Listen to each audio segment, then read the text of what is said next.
Wes. How are you? I'm doing dynamite. How you doing? I'm doing great. Thank you all for watching the Savvy Sales Lady live. And today I'm doing it without my glasses, Wes. So it might be a blind time for me. If I absolutely have to have them, I'll whip them on. Well, as usual, I'm doing mine without my hair. So we're okay. All right. Well, I've got some you can borrow, by the way. Okay.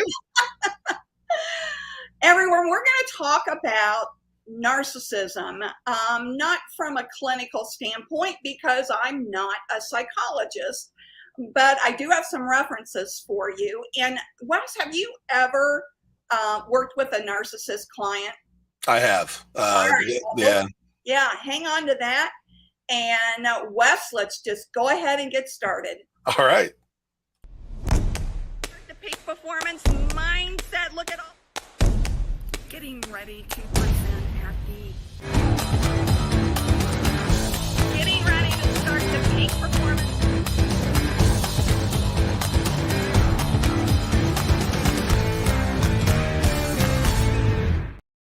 All righty, everybody. We're going to be talking about how to deal with a narcissist client. Now, in my 8 years as a sales trainer and coach, I have had 2 narcissist clients. And I'll tell you what, Wes, it was hair pulling time. And I have had a narcissist boss as well. And this goes back years ago.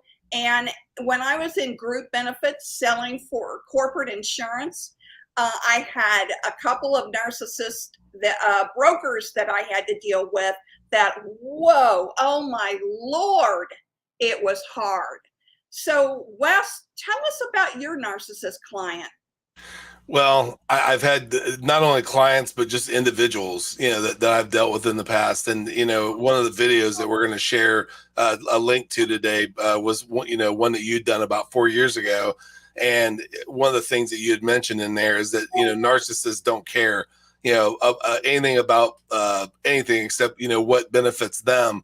And when you work with somebody like that, whether it's, a coworker or a client, it's just so maddening. Because they really don't have any interest in any idea other than their own and anything that benefits anything but them. So it can get just insanely maddening. Oh, it is insanely maddening. And I'll tell you a little bit about the 2 narcissist clients that I had. And this is typically how it starts out. So with both of them, it started out when we were in the negotiation process of doing the deal, they were trying to dilute my price. And they kept trying to dilute my price, and I had to stand firm. And so they went ahead and agreed, and we moved forward. The first month, Wes, was very good. Everything went along really well. And then they start injecting different things that they want you to do outside the scope of the project. Now, this isn't anything that you had agreed upon when you made the deal, but they'll begin to just, Christina, I want you to start doing this, or I want you to start doing that. One of the narcissist clients would only talk to me at 7, 8 o'clock at night because she was so busy during the day, unless she had something outside the scope of the project that she wanted me to work on. And the relationship started falling apart because I would mention to her that this was not a part of what we agreed on. And in order to do this, we would have to talk about additional pricing. And so she went so far as to say, well, this is what I want you to do. And then would you just bill me for it after you've done it? And like a fool, Wes, that's what I did. So when I billed her for it, she started backpedaling, and started nitpicking what it is that I was doing. She never paid me for the additional services. And so here's a term, everyone, I want you to start using. If you have a narcissist that is doing this to you. So she came back and she said, she wanted me to do this or that. And I said, how can I accept that? And she said, well, what do you mean? How can you accept that? And I said, how can I accept that when you still haven't paid me for the last information or the last project that you wanted me to do? How can I accept doing this further? And then she completely turned and said, well, I'll need to call you back. She didn't know how to answer that because she knew what I said was true. But what they'll try to do, Wes, and you probably experience this, you start to feel like the crazy one, right? Right. You're the crazy one. This is not what we talked about. Now they're pushing more on you to do. They don't want to pay you. And then when you start pushing back, they start nitpicking everything you do. And this one particular client then started telling me how to coach her team. And then she wanted to listen in on the phone calls. And I had said to her, we talked about that in the beginning. They will never open up to me if their boss is sitting on the phone listening to the coaching call. So these have to be private and they have to be confidential. Well, is there any surprise that these people that I was coaching started telling me the problems they were having with her and would say things like, well, am I crazy for thinking this? It's like, honey, no, you're not. I mean, I didn't say that, of course, as a coach, but that's what I was thinking in my mind. No, you are not crazy at all. You're the sane one. And then they even get worse when you start trying to set professional boundaries. So, Wes, have you ever tried to set a professional boundary with one of the narcissists, or even a boundary in a personal relationship with a narcissist? I have, and as you mentioned, you might as well put it up with tissue paper, because the thing about a narcissist is they're chronic line steppers. Yeah, they will just keep going and going and going. I had a boss one time that was without a doubt classic, with a capital N, narcissist. And in a group full of people, we were talking about something that had been sent to him that needed to be addressed. And he said, I never got that message. And I said, it's right here, and showed him. And he took my phone from me, and we watched him delete the message and hand it back and go, not here. Yeah. And did it with zero issues, like it was fact. And so the chronic line stepping of a narcissist is pretty much not going to ever be fixed, because they are out for number one, and it's not gonna stop. That's right. And you just pointed out something very important as well, is they're classic gaslighters. So they'll tell you with a straight face that what you agreed upon is not true at all. Right. Didn't happen. They have the contract. They have the email. Yeah. Until you don't. What? Until you don't. When they left the room, I looked at my coworker. I said, "Can you believe that?" And he went, "Yeah, yeah, I can believe it. Yeah, I've been dealing with them forever." Yeah, and so they're classic gaslighters, and they're going to constantly push the boundaries because they don't want boundaries. And as you said, Wes, they're all about themselves. They're all about getting what they want, and they don't ever want to be told no. Another one, another narcissist client I had kept reminding me that she was a CEO. And okay. And if I didn't do what she wanted, that she was going to terminate my contract. Okay, fine with me. Let's terminate the contract. Because I'm not going to be pushed around. And even the sensible side of me that tried to reason with both of them, try different ways to negotiate, try to have a meaningful conversation with them. Everything that I tried to do was to no avail, because they only wanted one thing, and that was their way. And you were just supposed to go along. Now, what happens if you, like I was, stuck in the group benefits arena working with two narcissists that, I had to work with them. I couldn't just terminate the contract and walk away like I did with the two clients. I had to work with them. So what are some of the things that you can do in order to preserve your sanity, right? Right. Well, I ran across a psychologist by the name of Dr. Les Carter on YouTube. And I found a wealth of information from Dr. Les Carter.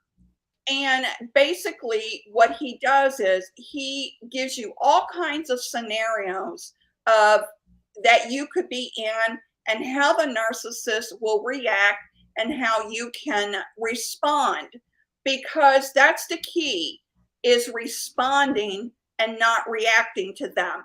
They're always going to try to push your buttons in order to get what they want, and to break you down and beat you down and turn you and twist you up like a pretzel. There's one thing that you got to know, though. You will never please them. There is no level that you could ever please the narcissist, because once they feel they've got you under their control and their spell, they will continue that. So one of the ways that I handled the narcissist that I had to work with when I was in group benefits is I tried to put everything in email and not have a conversation with them. So that was one way to prevent the gaslighting that they would do, or push me to do something that I had no control over.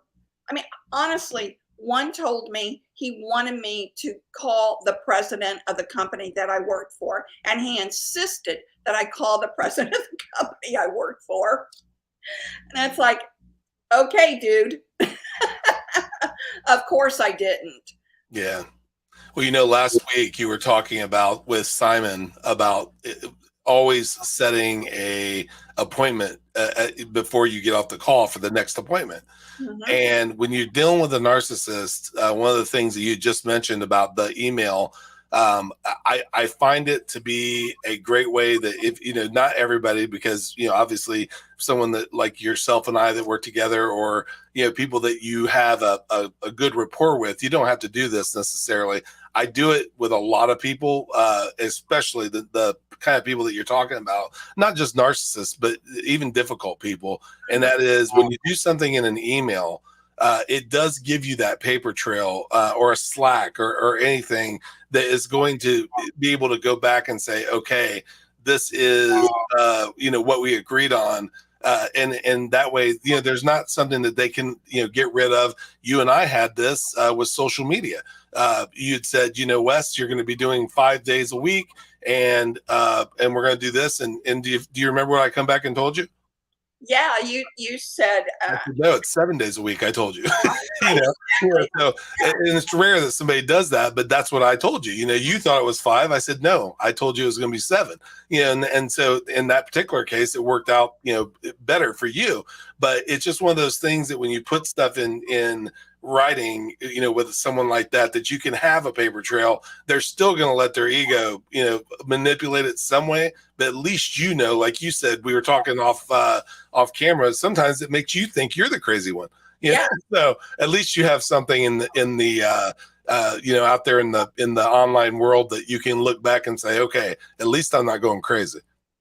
Well, the other narcissist client that I had, whenever we would have a phone conversation, and I would deliver what it is that she was asking me to do, which was a part of the contract. She would come back later and say to me, "Why did you do that? That's not what I told you to do." And when it happened the second time, I wanted to start putting these conversations into an email or either have them recorded. And in a team meeting, she actually said this, "Well, Christine, I know you're older and maybe you don't remember exactly what we said." Oh, no, I remember exactly what you said. I wrote it down. Yeah. You can't win with somebody that thinks that high of themselves. Sometimes, that when the ego gets that big, you just got to let them do what they're going to do. And at that point, all these jobs, even though sometimes we need them, we're in prisons, with open doors.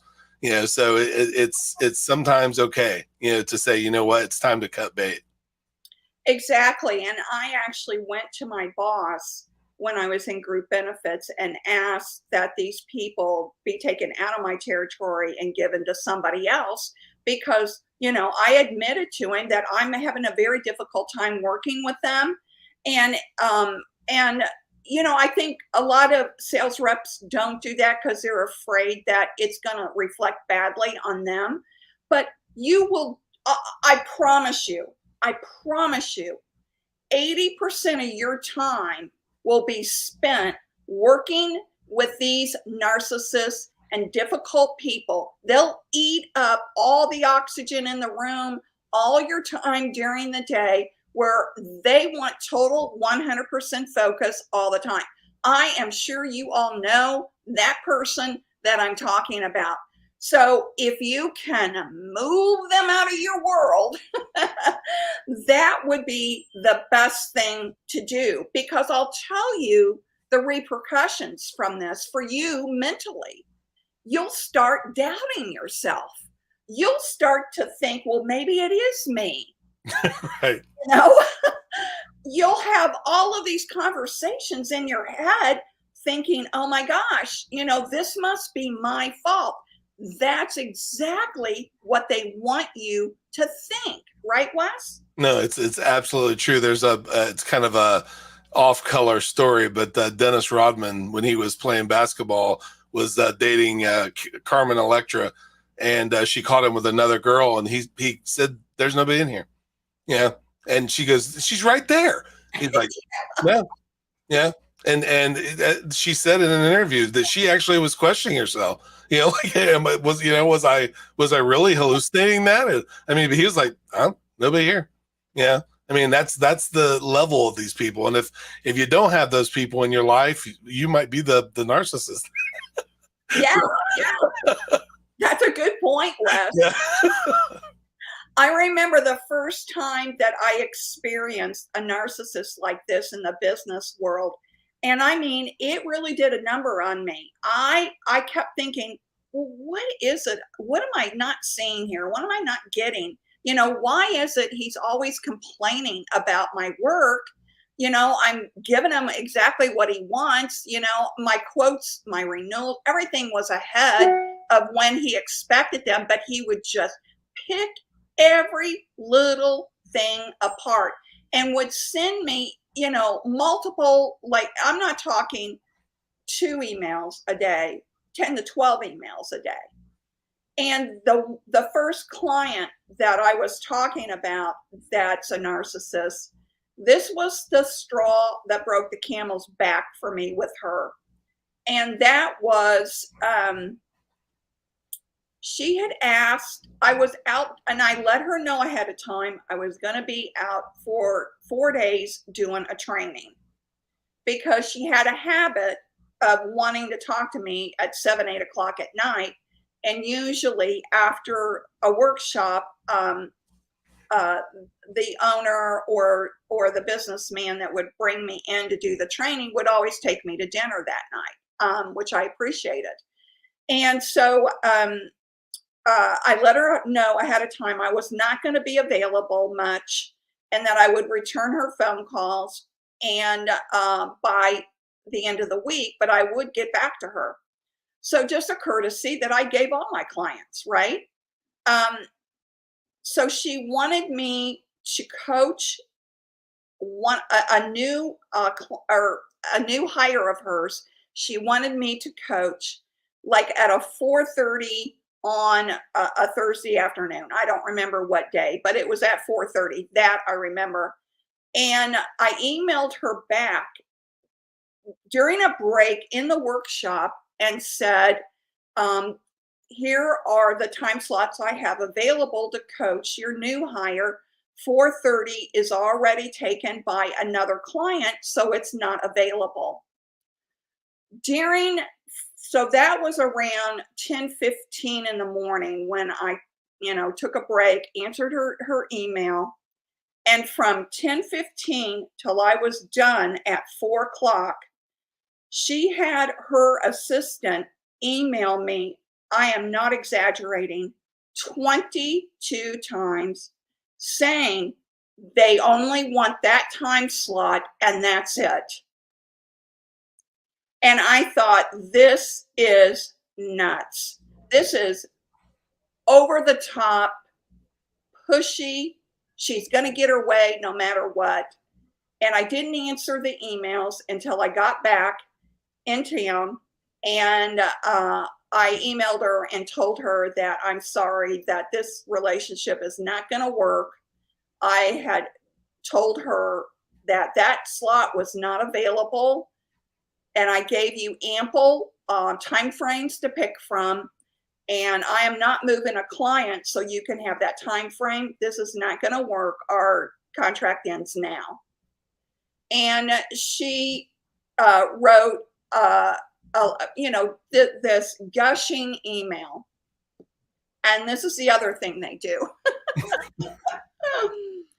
A gushing email of, oh, you've made such a difference in my business, and I don't want to end this contract, and can we work this out, blah, blah, blah, blah, blah. And I had gotten that another time when I was going to walk away from the contract, and I thought, well, maybe she understands now how I work and that we can make this work. Don't fall for it, folks. That is a false flag. Yeah, that's like getting smacked around and then somebody come and say it's I won't do it again. Yeah. So yeah, they're going to do it again. Right.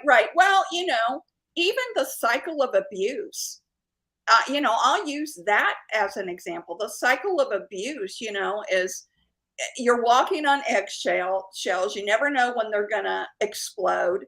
They explode. You are berated and degraded.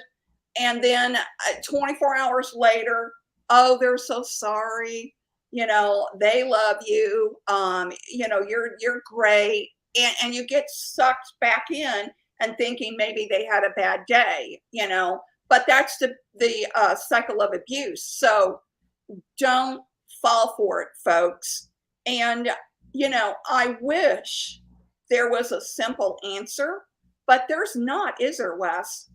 Well, the very fact that this gentleman has got this many videos and that you have done something as early as 4 years ago on this and probably many times otherwise, talking about it. And I bet you, $1 to a donut, if you go to the, bookstore, you'd probably see an entire shelf of it.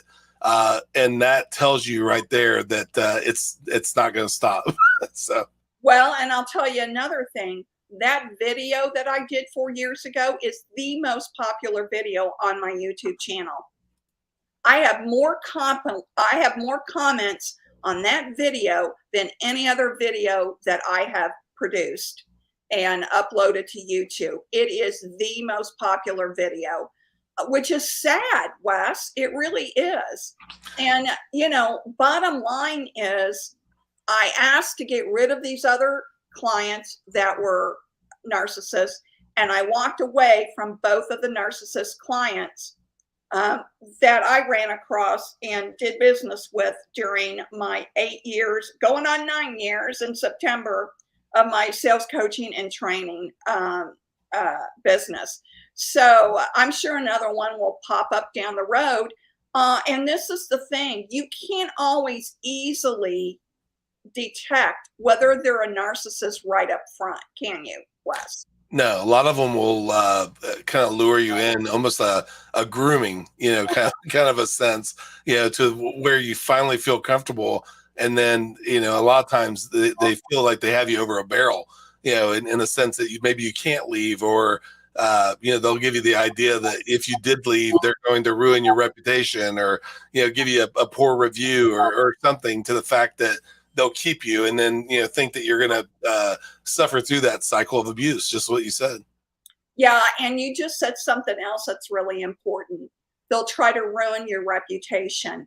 Now, that has not happened to me, but I have talked to people that had a very bad experience with a narcissist, and they went on a total social media rant to try to discredit this person's reputation and credibility, and that is the worst of the narcissist, and I don't put it past any of them, to be honest with you. I wish that people would be as evangelistic about something that's good as they are to do what's bad, and that person that you're talking about probably has never done anything in the form of a hefty tip, a 5-star review, or a just because gesture, to somebody, just a random act of kindness, because it didn't benefit them. That's right. That's right. And you know what we all can do? We all can just my dog is nudging me because she wants to go out. We can all do the random acts of kindness for all those narcissists who would never do that, or would do it with a purpose and an intent in mind that would help them. Yeah, well, I know that we're running right up to the wire here, in many off topic, off camera conversations. I've told you, that I was approached by a manager that told me, we've talked about it and we've kind of discussed everything, and your whole attitude, we feel it's fake. Because I tell people to have a dynamite day. If you look behind me, you'll see there's toys and action figures and all sorts of, just basic kid stuff. I am a very much jovial person, just by nature, very much glass half full, rose colored glass kind of person. And I think that person that you're talking about is always out to try to dampen the light. And, so that same person, I walked by him one time during a celebration, and they said, "I bet you'd love to smash my face in this cake." I mean, and I just said no comment as I walked by. Now, the truth is, I would have loved to smash your face in the cake. But, I would, number one, I would never do that. And two, I wouldn't even think to say that to somebody, but that is the kind of thought process and the kind of preemptive strike that a person like that will do, because they probably, in all honesty, have an absolutely miserable home life. And when they're in that position, it gives them that, that feeling that I'm lording over somebody, and thus I win. And you can't beat that, unfortunately. No, you're absolutely right, Wes. And just to wrap things up, everyone, If you can walk away from the narcissist, I would highly suggest you do that. If you cannot, because of your work requires you, because maybe they're a client or a customer and you have to work with them, just remember, try to keep it condensed in an email. Only stick with the facts. Don't let them emotionally sabotage you. Try to stay neutral and not react to anything that they say and do. Just always keep focusing on the facts. But if you can walk away, because there is no changing a narcissist. You cannot be nice enough. You cannot be accommodating enough. You cannot be resilient enough, because they will make you doubt yourself, and it will have they just play head games with you. So you can't throw alarm clocks in the graveyard and wake the dead. There you go. I love that.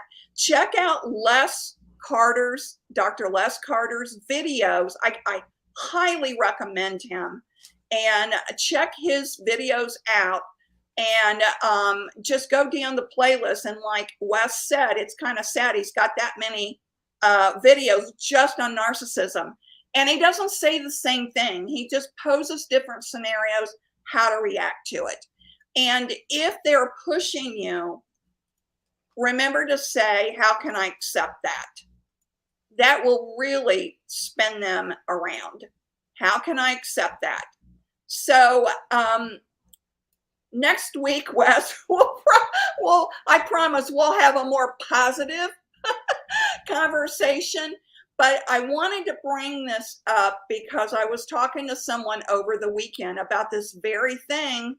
And it with social media out there, it seems like social media has just turned a lot of people into raving narcissists, and it needs to be talked about. So next week we'll bring you something a little more positive, uplifting. But if you can get away, get away. So remember, sales is a journey, not a quick trip around the block. Don't let anyone turn you into a pretzel. Bye-bye. Bye-bye, guys.